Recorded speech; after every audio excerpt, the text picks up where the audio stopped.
Assalamualaikum warahmatullahi wabarakatuh. Bagaimana kabarnya hari anak soleh dan soleha? Sudah siap untuk belajar kembali? Baiklah, kali ini kita masih pada tema A, subtema 1, tentang organ gerak hewan, pembelajaran 5. Pembelajaran 5, Bahasa Indonesia, IPA, dan SBDP. Bahasa Indonesia menentukan ide pokok dan kalimat penjelas dalam bacaan. IPA menjelaskan organ gerak dan fungsinya pada hewan invertebrata. SBDP membuat gambar ilustrasi berdasarkan bacaan. Bahasa Indonesia. Pada pembelajaran sebelumnya, kita sudah membahas mengenai pengertian ide pokok dan juga kalimat penjelas. Baiklah, kali ini Umi akan menjelaskan kembali bagaimana cara menentukan ide pokok dari sebuah bacaan ataupun paragraf. Yang pertama, mengambil kalimat utama. Yang kedua, mengurangi kata-kata dalam kalimat utama yang tidak perlu. Yang ketiga, membalik kalimat utama atau menyimpulkan kalimat utama. Dan yang terakhir, menyimpulkan isi dari paragraf. Kalimat penjelas. Kalimat penjelas adalah uraian mengenai kalimat yang berisi penjelasan atau rincian kalimat utama dalam suatu paragraf. Kalimat penjelas biasanya bersifat khusus sehingga kalimat tersebut harus menjelaskan secara detail mengenai apa yang sedang menjadi topik. Beberapa ciri kalimat penjelas diantaranya adalah yang pertama, merupakan pendukung gagasan pokok atau kalimat utama. Yang kedua, kalimat tidak otonom. Yang ketiga, mendeskripsikan atau menjelaskan topik. Yang keempat, memerlukan penghubung, bahkan misalnya ataupun contohnya, untuk tercapai koherensi atau keterkaitan antar kalimat.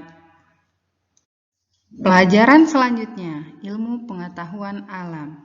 Hewan bergerak dengan cara yang berbeda-beda. Yang pertama, hewan yang bergerak dengan cara melompat, contohnya seperti katak. Dan yang kedua, hewan yang bergerak, yang berjalan dengan 4 kaki, itu contohnya seperti sapi, kerbau, kambing, kucing, dan masih banyak yang lainnya. Yang ketiga, hewan dengan cara merayap, contohnya seperti cicak. Yang keempat, hewan dengan cara terbang, contohnya seperti burung elang, burung merpati, burung pipit, dan masih banyak contoh burung-burung yang lain.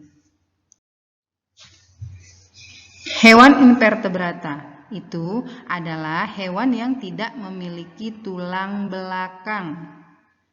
Secara umum, tubuh hewan invertebrata terbagi menjadi 3 bagian, yaitu kepala, dada, dan juga perut.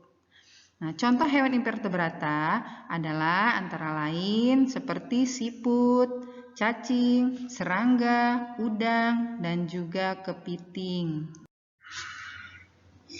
Untuk pelajaran selanjutnya adalah SBK, membuat gambar ilustrasi berdasarkan bacaan. Gambar ilustrasi itu bertujuan untuk memperjelas, memperkuat, dan menerangkan sebuah cerita, puisi, dan tulisan lainnya. Langkah-langkah membuat gambar ilustrasi. Yang pertama, menentukan ide atau gagasan. Yang kedua, membuat sketsa atau rancangan gambar. Dan yang terakhir, melakukan pewarnaan. Gambar ilustrasi terbagi atas beberapa jenis antara lain. Kita lihat di slide berikutnya ya, Nak. Yang pertama, gambar realis. Itu adalah gambar yang dibuat sesuai dengan kenyataan atau gambar yang dibuat sama dengan objek aslinya. Bisa dilihat gambar di sini ya, Nak. Kemudian yang kedua, karikatur. itu adalah gambar yang dilebih-lebihkan atau bentuknya seringkali terlihat aneh dan lucu. Yang ketiga, kartun. Kartun adalah gambar yang mengandung humor. Tokoh kartun biasanya sangat bervariasi, bisa manusia ataupun hewan. Gambarnya terlihat lucu dan biasanya mengundang tawa seseorang. Yang keempat, gambar dekoratif adalah gambar yang dibuat dengan tujuan menggambarkan bentuk benda menjadi lebih indah.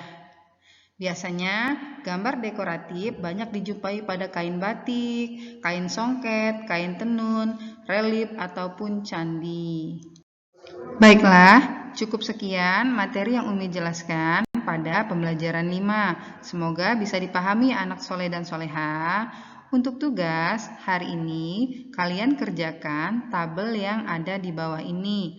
Kalian sebutkan nama 3 hewan invertebrata. Kemudian kalian tuliskan alat geraknya apa saja dan kalian berikan gambarnya pada masing-masing hewan. Yang kedua, kalian lihat buku cetak halaman 29. Kemudian kalian kerjakan, kalian tulis atau kalian temukan ide pokok dan kalimat penjelas pada paragraf. Selamat mengerjakan anak soleh dan soleha, tetap semangat dan jangan lupa untuk selalu berdoa. Umi akhiri, wassalamualaikum warahmatullahi wabarakatuh.